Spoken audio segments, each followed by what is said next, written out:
আইনশৃঙ্খলা পরিস্থিতি ও রমজান মাস ঘিরে নিত্যপণ্যের দাম নিয়ন্ত্রণে সর্বোচ্চ গুরুত্ব দিয়ে কাজ করার নির্দেশ দিয়েছেন প্রধানমন্ত্রী তারেক রহমান। দুপুরে নতুন মন্ত্রিসভার প্রথম বৈঠকে এই নির্দেশ দেন তিনি। দুপুরে সচিবালয়ে প্রধানমন্ত্রী তারেক রহমানের সভাপতিত্বে নতুন মন্ত্রিসভার প্রথম বৈঠক অনুষ্ঠিত হয়। বৈঠক শেষে মন্ত্রীরা বলেন, যে অঙ্গীকার করে বিএনপি ক্ষমতায় এসেছে তা বাস্তবায়নে কাজ করার নির্দেশ দিয়েছেন প্রধানমন্ত্রী তারেক রহমান। জোর দেওয়া হবে মানুষের প্রত্যাশার উপর।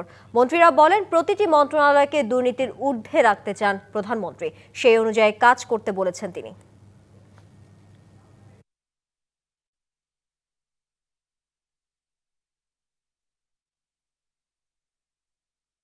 প্রধানমন্ত্রী আমাদেরকে মনে করিয়ে দিয়েছেন যে জনগণ আমাদের কাছ থেকে যে সুশাসন এবং জবাবদিহিতা চায়, সেক্ষেত্রে আমরা স্ব মন্ত্রণালয়ের যারা দায়িত্বে আছি তারা যেন যে কোনো ধরনের প্রভাব এবং স্বজনপ্রীতি ঊর্ধ্বে থেকে কাজ। জনগণের যে ম্যান্ডেট আমরা পেয়েছি, বাংলাদেশের জনগণের জন্য আমরা কিভাবে প্রত্যেকটা মন্ত্রণালয় কাজ করবে সুন্দরভাবে, সেটাই মূল ওনার বক্তব্য।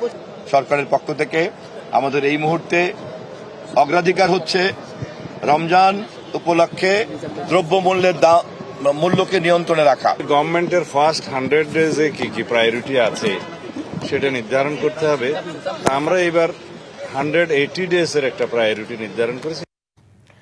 নতুন মন্ত্রিসভার প্রথম বৈঠক শেষ হয়েছে। সচিবালয়ে আছেন সহকর্মী ইমন, সরাসরি চলে যাচ্ছি তার কাছে। ইমন, আপনি নিশ্চয়ই আমাকে শুনতে পাচ্ছেন। আমরা আজকে জানতে পেরেছি নতুন মন্ত্রিসভার যে প্রথম বৈঠক অনুষ্ঠিত হয়েছে, সেখানে প্রধানমন্ত্রী তারেক রহমান বেশ কিছু নির্দেশনা দিয়েছেন। এই বিষয়ে আর কি তথ্য আছে আপনার কাছে? তানিয়া, আজকে বেলা ৩টার দিকে মূলত মন্ত্রিপরিষদের সদস্যদের নিয়ে ক্যাবিনেটে প্রথমবারের মতো শপথ নেওয়ার পরে উনি প্রথম কর্মদিবসেই কিন্তু আজকে মন্ত্রীদের সাথে উনি বৈঠক করেছেন এবং এই প্রথম বৈঠকটি কিছুক্ষণ আগেই শেষ হয়েছে। একজন একজন করে মন্ত্রী প্রতিমন্ত্রীরা তারা বেরিয়ে গেছেন, কিন্তু প্রধানমন্ত্রী তারেক রহমান এখনও উনি ক্যাবিনেটের ভিতরেই আছেন। কারণ হচ্ছে যে সচিবদের সাথে, প্রত্যেকটি মন্ত্রণালয়ের সচিবদের সাথে উনি আবার আলাদা করে বৈঠক করছেন এবং সচিবদের সার্বিক দিক নির্দেশনা দিবেন।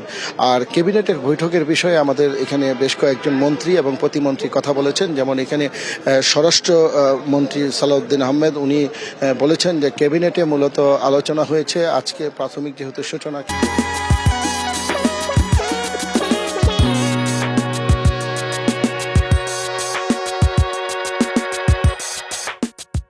ক্যাবিনেট এখানে সবাই পরিচয় হয়েছে সবার সাথে এবং এর বাইরে কিছু নির্দেশনা দিয়েছে প্রধানমন্ত্রী তারেক রহমান।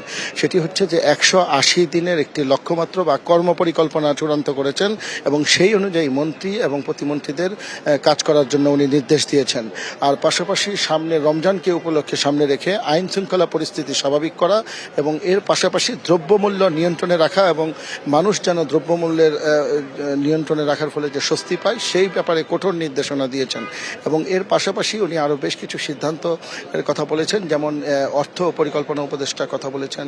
এরপরে মির্জা ফখরুল ইসলাম আলমগীর বের হয়ে এসে কথা বলেছেন। তারা বলেছেন একটি কথা, যে জনগণ যে আকাঙ্ক্ষা এবং নির্বাচনী যে ইশতেহারের অঙ্গীকার করেছিল বিএনপি, সেইগুলো বাস্তবায়নের উপর সবচেয়ে বেশি গুরুত্ব আরোপ করেন এবং তাগিদ দেন। এবং উনি বলেছেন যে ইশতেহার বা অঙ্গীকার করে বিএনপি ক্ষমতায় এসেছে, সেগুলো যেন অগ্রাধিকারের ভিত্তিতে পরিকল্পনা অনুযায়ী সেগুলো বাস্তবায়নের নির্দেশনা দিয়েছেন প্রধানমন্ত্রী। তো এখন সচিবদের সাথে বৈঠক করছে। বৈঠক শেষে আমরা হয়তো পরবর্তীতে আপনাকে আবার জানাতে পারবো যে পরবর্তী আরো কোনো সিদ্ধান্ত নিয়েছেন কিনা। আপনাকে ধন্যবাদ যুক্ত থাকার জন্য।